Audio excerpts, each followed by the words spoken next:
La Voz de América presenta.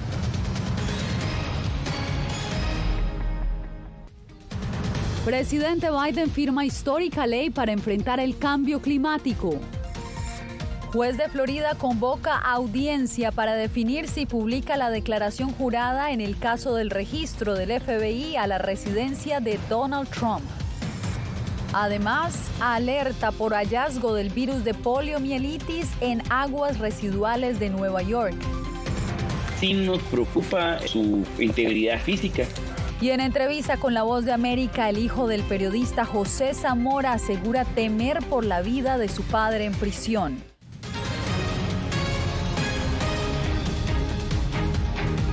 Desde Washington comienza El Mundo al Día.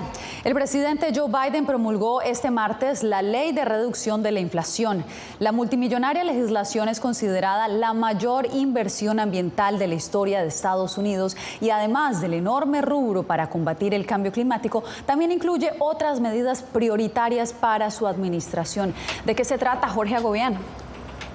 Yasmín, en el rubro de la salud, crea subsidios para los seguros médicos de millones de personas en Estados Unidos, disminuye los costos de algunos medicamentos, sobre todo para personas mayores en el país, y por otro lado también aumenta los impuestos que deberán pagar las grandes corporaciones en el país, una de las promesas de campaña del presidente Joe Biden. Escuchemos lo que dijo.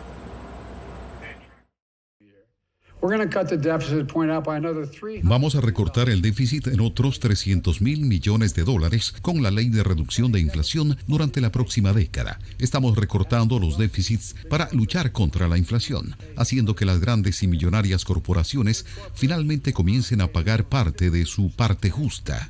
Las grandes corporaciones ahora pagarán un mínimo del 15% de impuestos. Estoy manteniendo mi compromiso de campaña. Nadie, permítanme enfatizar, nadie que gane menos de $400,000 al año pagará un centavo más en impuestos federales. Antes de firmar esta ley aquí en la Casa Blanca este martes, el presidente Joe Biden dijo que la ley es una victoria para el pueblo estadounidense y una derrota para los intereses personales. Dijo que durante décadas aquí en Washington se intentó pasar un tipo de ley sobre el cambio climático y también sobre el área de salud. Pero ¿de qué trata en sí la ley y a quién va a beneficiar? Eso es lo que explico a continuación. Se llama Ley de Reducción de la Inflación, aunque realmente no ataca de inmediato los altos precios al consumidor. Lo que sí estipula es la inversión más grande en la historia de Estados Unidos para combatir el cambio climático. De los $740 mil millones totales, más de $370 mil millones están destinados a proyectos, créditos y reducción de impuestos por el uso de paneles solares, turbinas de aire y vehículos eléctricos.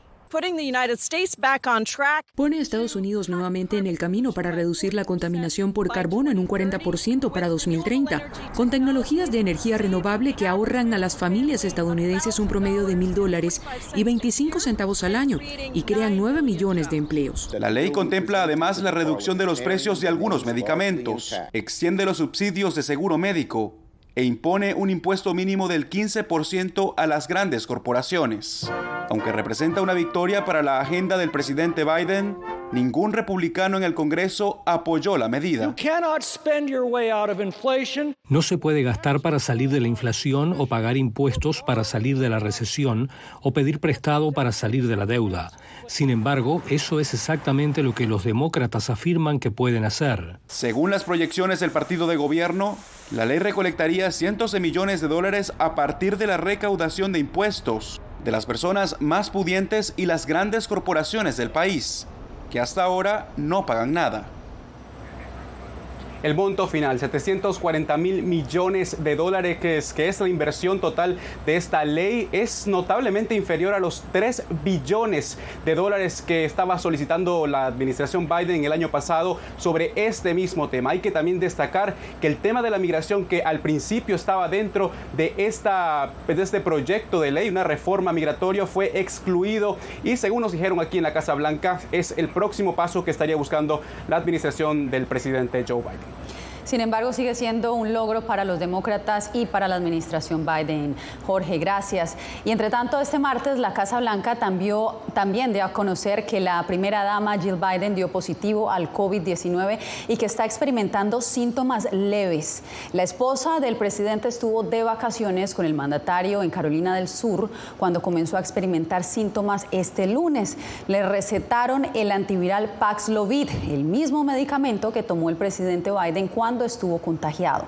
El mandatario dio negativo para el virus hoy en la mañana, pero estará usando mascarilla en los próximos 10 días. Esto será en interiores. Viene un nuevo hecho, se adjunta a la orden de registro que realizó el FBI a la residencia del expresidente Donald Trump.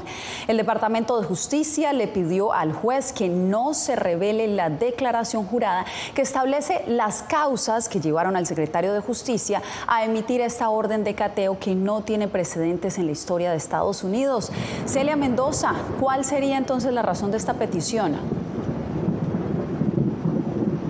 Yasmín, el Departamento de Justicia de los Estados Unidos ha sido claro que esto comprometería la investigación criminal que en este momento se adelanta en contra del expresidente Donald Trump y que podría ser un problema más adelante, esto que ya está en manos del gran jurado. También que los testigos que estarían dentro de esta documentación serían revelados y podría evitar que testigos adicionales se unan a esta investigación en el futuro, mientras aseguraron que mostraría una hoja de ruta de cómo ha trabajado la Fiscalía durante los últimos meses en este caso criminal que por ahora no presenta cargos ni a Trump ni a ninguno de sus allegados, lo que significa que son inocentes hasta que se pruebe lo contrario. Mientras tanto, implicaron también en este documento el hecho de que la búsqueda del FBI había generado documentos extremadamente confidenciales, secretos de Estado.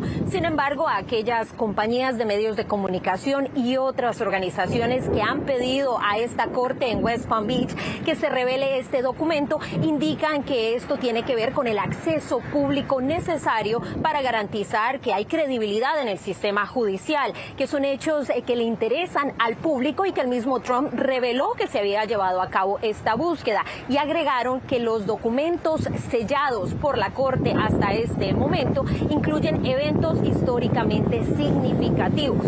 Ahora esto queda en manos del juez federal Bruce Reinhart, que este jueves aquí en esta corte tendrá la posibilidad a la 1:00 p.m. hora local de escuchar los argumentos de ambas partes. Aseguró que esto tendría que ser en persona. Yasmín.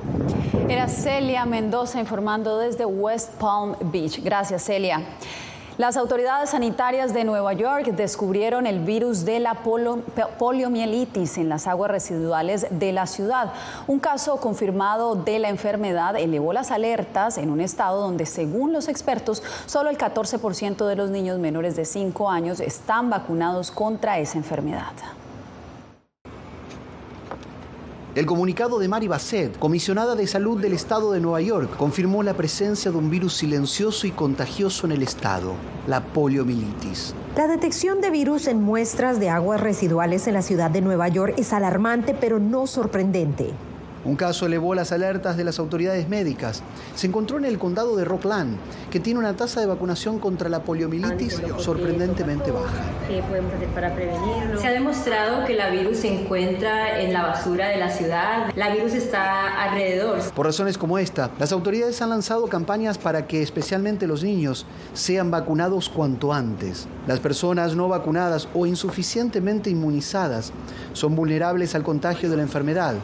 Y en 1 de cada 200 casos, los pacientes pueden sufrir parálisis graves de por vida. Lo que tenemos que hacer es que ver si estamos vacunados. Uno tiene que tener 4 vacunas de polio para tener protección y la protección le da 99%. Madres y abuelas en la Gran Manzana están preocupadas y no tienen mucha información sobre la enfermedad. No, realmente no conozco, solamente lo que he escuchado, pero no sé si le da a los niños pequeños o así como a ella. Sinceramente no sé mucho de los polio, pero como es que me gustaría saber qué es lo que se está ocurriendo y a ver cómo uno tiene que hacer para protegerse. Las tasas de inmunización contra la poliomielitis al norte de la ciudad de Nueva York son aproximadamente el 60%, en comparación con el 93% en todo el país. En el estado, solo el 14% de los niños menores de 5 años no están vacunados, según las autoridades sanitarias. Ronen Swark, Voz de América, Nueva York.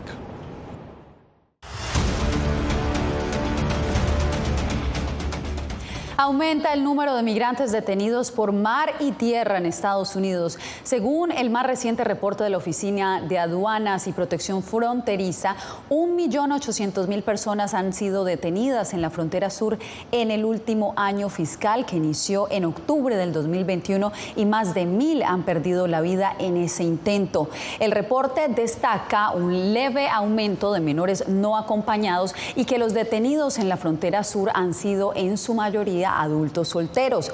Por su parte, la Guardia Costera informa que desde octubre han interceptado a casi 4.000 balseros, muchos de los cuales han sido repatriados. Entre tanto, en el estado de Texas continúa la polémica por el plan del gobernador para controlar el flujo de migrantes. Organizaciones humanitarias denuncian que las medidas del funcionario están exponiendo las vidas de quienes cruzan la frontera de forma ilegal. César Contreras nos trae el reporte.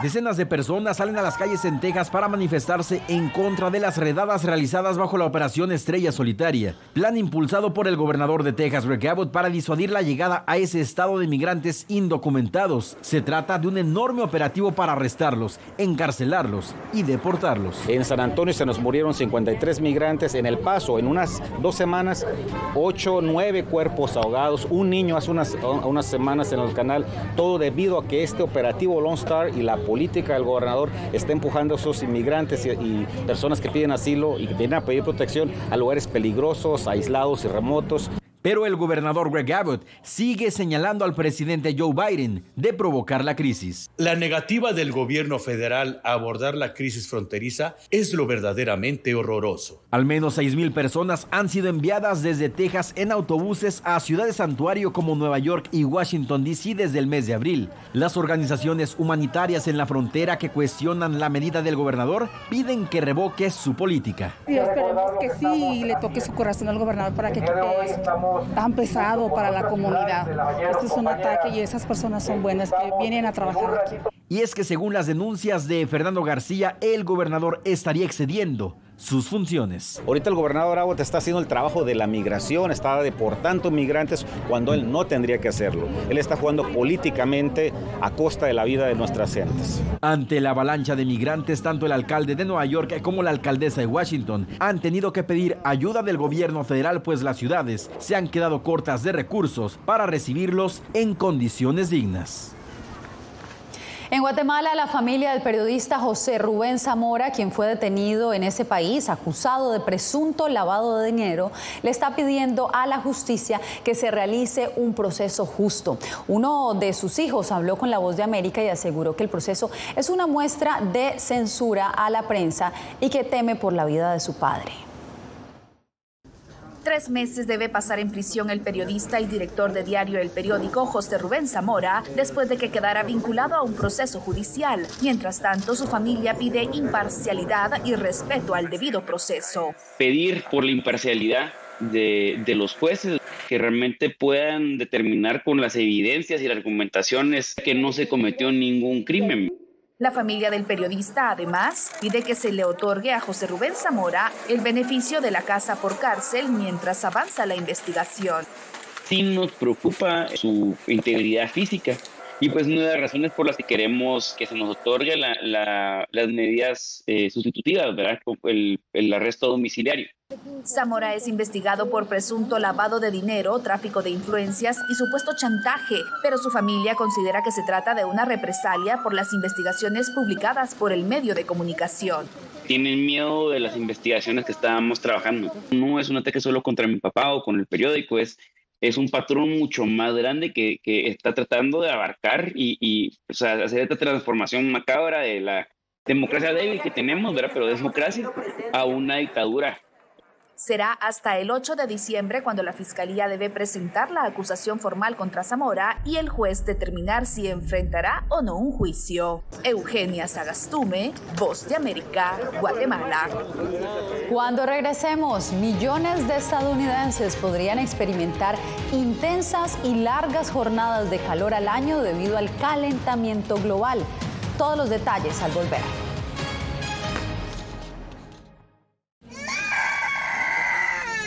They are scared. Some of them lost their houses during bombardments. Si quieres conocer más de estas historias, conéctate en Boa Plus con Alas que Ayudan y viaja con la Voz de América en el avión que un piloto argentino puso a disposición de más de 1000 ucranianos, con niños, mujeres y personas con enfermedades que escaparon de su país, que huyeron de la guerra en busca de refugio hasta que lograron reparar sus alas rotas.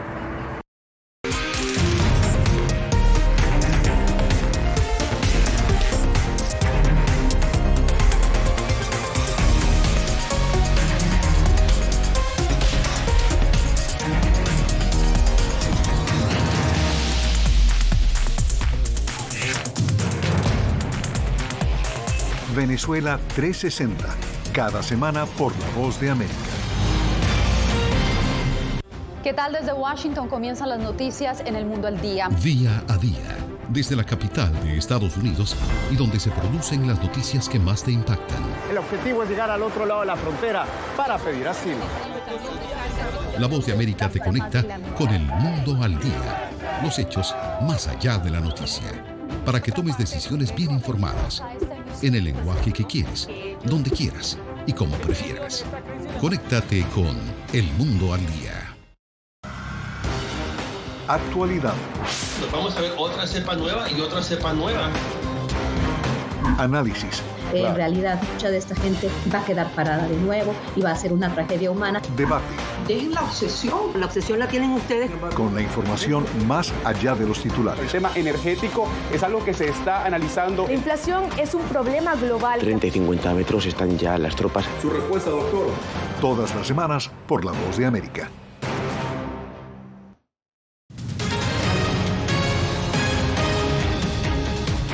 Un cinturón de calor extremo se formaría en Estados Unidos para el año 2053. Así lo revela una reciente investigación que coincide con los pronósticos de la Organización Meteorológica Mundial de la ONU. José Pernalete nos da el reporte.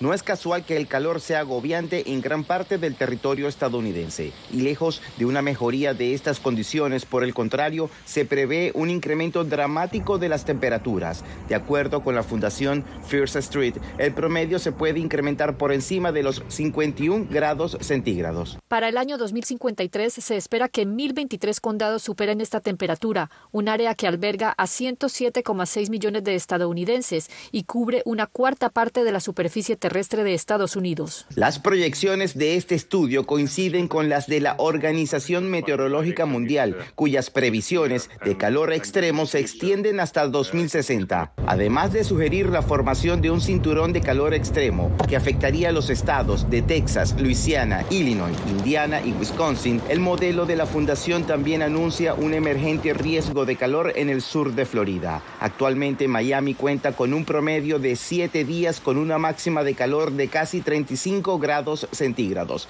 Según la proyección, se elevará a 34 el número de días al año bajo esta temperatura. Entonces, lo que esta fundación nos dice es que los números van a multiplicar aún más a medida que pasen los años y para mediados de siglo el extremo calor va a ser abrumador. Este informe encontró que el 94% de los condados del país se verán impactados con el calor extremo dentro de 30 años. José Pernalete, Voz de América, Miami. En medio de una mega sequía, California prevé que el cambio climático causará la pérdida del 10% del agua en ese estado durante los próximos 20 años. El gobernador hizo un llamado urgente a la acción y presentó un plan para adaptarse al futuro que les espera. California vive una histórica sequía agravada por el calentamiento global que, según proyecciones científicas, contribuirá a que el estado pierda el 10% de su suministro de agua para el 2040. Para enfrentar la crisis de agua, el gobernador Gavin Newsom presentó un plan que adaptará a California a un futuro más caluroso y seco. Nos estamos concentrando en la creación de un mayor suministro, más fuentes de agua y en proyectos significativos e innovadores. El plan incluye una inversión de casi $3.000 millones para modernizar sistemas actuales, acelerar proyectos de infraestructura para capturar y almacenar más agua en años lluviosos, promover la conservación, aumentar el reciclaje de aguas residuales y la desalinización de aguas marinas y subterráneas. Todas estas son formas de aumentar la disponibilidad de agua, considerando que pues probablemente de la atmósfera no va a venir más agua. El profesor Josué Medellín, experto en gestión de recursos hídricos, dice que el plan es un buen intento para contrarrestar los efectos del cambio climático que han reducido el nivel de agua en embalses estatales. El plan contempla también rehabilitar algunas de estas presas y habilitar programas de recarga de acuíferos, que eso ayuda definitivamente a mejorar el panorama de abasto de agua. Pero recalca que la efectividad de las medidas depende de la conservación de los usuarios. Mucho de lo que se usa en las casas es irrigación de las áreas exteriores. Eso podría representar 40 o 50% del uso urbano. Verónica Villafañe, Voz de América, Los Ángeles.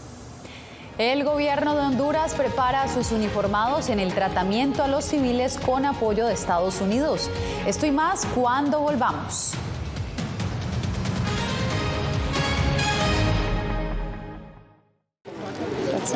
Es increíble. No encuentro palabras para explicar esto. No solamente que no tienen casa, han perdido a sus familias, pero han perdido su país. Los pasos de su travesía, sus motivaciones y sueños, ucranianos y latinos, se unen en territorio fronterizo que separa a Estados Unidos y México cuando una era llega a su fin y otra comienza a construirse paso a paso. Vea De Frontera a Frontera, una serie especial de La Voz de América.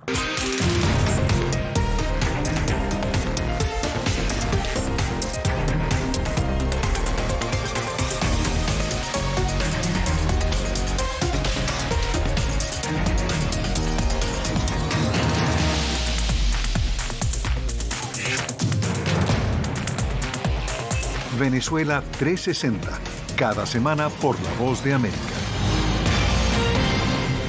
¿Qué tal? Desde Washington comienzan las noticias en El Mundo al Día. Día a día, desde la capital de Estados Unidos y donde se producen las noticias que más te impactan. El objetivo es llegar al otro lado de la frontera para pedir asilo. La Voz de América te conecta con El Mundo al Día. Los hechos más allá de la noticia. Para que tomes decisiones bien informadas, en el lenguaje que quieres, donde quieras y como prefieras. Conéctate con El Mundo al Día. La Voz de América te invita a ser parte de nuestra familia a través de las redes sociales. Encuentra en tu muro las últimas noticias de tu país en su conexión con Estados Unidos, la región y el mundo. Historias que empoderan las voces latinoamericanas de política, economía, salud, actualidad, balanceadas y precisas. Únete a un equipo de origen hispanoamericano que trabaja para conectarte con los tuyos. Síguenos en Facebook y conviértete en protagonista de una historia que tú mismo ayudarás a construir.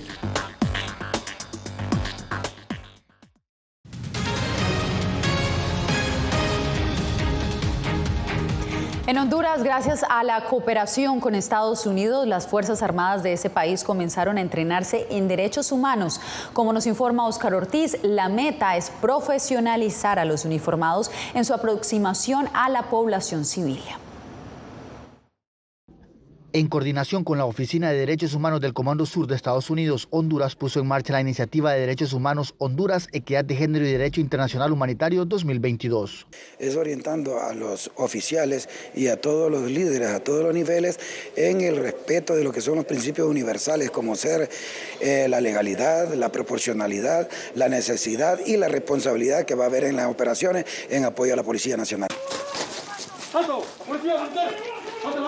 La iniciativa incluye entrenamiento conjunto que busca que las fuerzas militares en países centroamericanos conozcan y sigan los protocolos de los tratados internacionales de derechos humanos y derecho internacional humanitario durante el cumplimiento de sus funciones. Que países como Honduras y los otros países aquí presentes son países democráticos.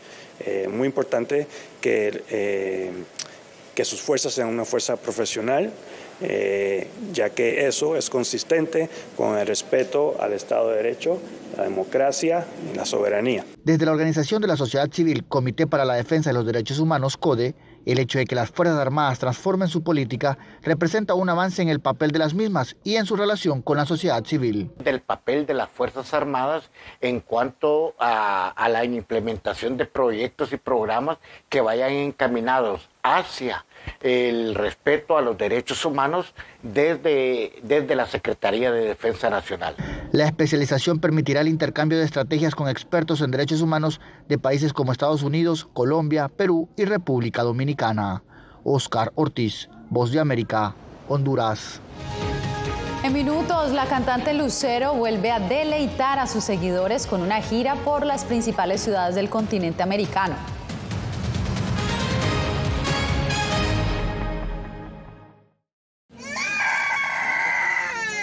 They are scared. Some of them lost their houses during bombardments. Si quieres conocer más de estas historias, conéctate en Boa Plus con Alas que Ayudan y viaja con la Voz de América en el avión que un piloto argentino puso a disposición de más de 1000 ucranianos, con niños, mujeres y personas con enfermedades que escaparon de su país, que huyeron de la guerra en busca de refugio hasta que lograron reparar sus alas rotas.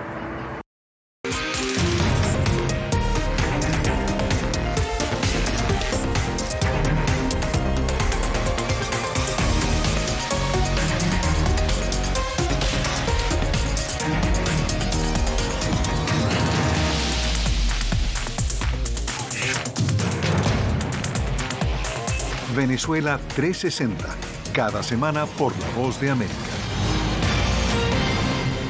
¿Qué tal? Desde Washington comienzan las noticias en El Mundo al Día. Día a día, desde la capital de Estados Unidos y donde se producen las noticias que más te impactan. El objetivo es llegar al otro lado de la frontera para pedir asilo. La Voz de América te conecta con El Mundo al Día. Los hechos más allá de la noticia. Para que tomes decisiones bien informadas, en el lenguaje que quieres, donde quieras y como prefieras. Conéctate con El Mundo al Día. Actualidad. Nos vamos a ver otra cepa nueva y otra cepa nueva.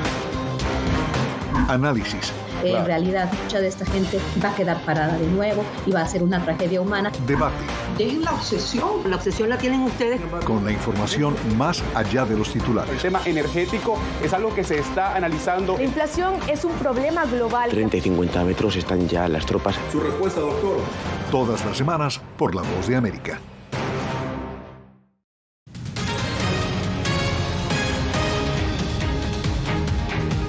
La cantante mexicana Lucero emprende una nueva gira de conciertos. La llamada Novia de América se embarcó en un tour junto a su exmarido Manuel Mijares para presentar el repertorio de sus grandes éxitos. Anthony Belchi habló con ellos. La cantante Lucero vuelve a los escenarios para emprender una nueva gira musical con un repertorio que repasa los grandes éxitos de la artista mexicana y que pretende llevar a las principales ciudades del continente americano. Y poder visitar y poder cantar juntos tantas canciones, tantos éxitos que Mijares pues, ha vivido a lo largo de toda su carrera con la gente, canciones mías. Hacemos duetos. Y es que la llamada Novia de México no va a estar sola. La acompañará su exmarido Manuel Mijares, con quien comparte una excelente relación personal y profesional. Para ella, lo importante en esta etapa de su vida es devolver al público que durante tantos años la apoyaron y la posicionaron como una de las artistas más reconocidas de la región. Había gente al principio que decía, pero entonces ya volvieron, van a volver. O sea, no es eso, simplemente ella quiere. Claro, pero no me hace caso. Es un momento en el que compartiremos con la gente que nos ha seguido a lo largo de nuestras carreras. Con más de 40 años de carrera, Lucero no piensa en el retiro, confiesa haber renovado energías para seguir dando lo mejor de sí sobre el escenario. Eso sí, ambos reconocen que la clave del éxito está en que todo lo que han hecho es por pasión a la música. Es su mejor consejo para las nuevas generaciones. Bueno, que nunca deje de perseguir sus sueños. Sí, y que disfrute lo que le gusta hacer. Exacto. O sea, que le apasione a lo que se va a dedicar o lo que le gusta hacer. Está previsto que ambos se presenten en ciudades como Miami, Los Ángeles o Las Vegas, donde hay una fuerte presencia hispana. Anthony Belchi, Voz de América, Miami. En la capital boliviana, perros y sus humanos se reunieron para conmemorar el Día de San Roque, patrono de los perros. Hoy, 16 de agosto, la iglesia conmemora a este santo originario de Francia, conocido específicamente por invocar contra la peste. Pues en La Paz, los dueños de estas mascotas asistieron a la misa para que el Padre les diera la bendición y también marcharon para protestar contra el maltrato animal y concienciar sobre los derechos de este que es llamado el mejor amigo del hombre. Con esto nos despedimos por hoy.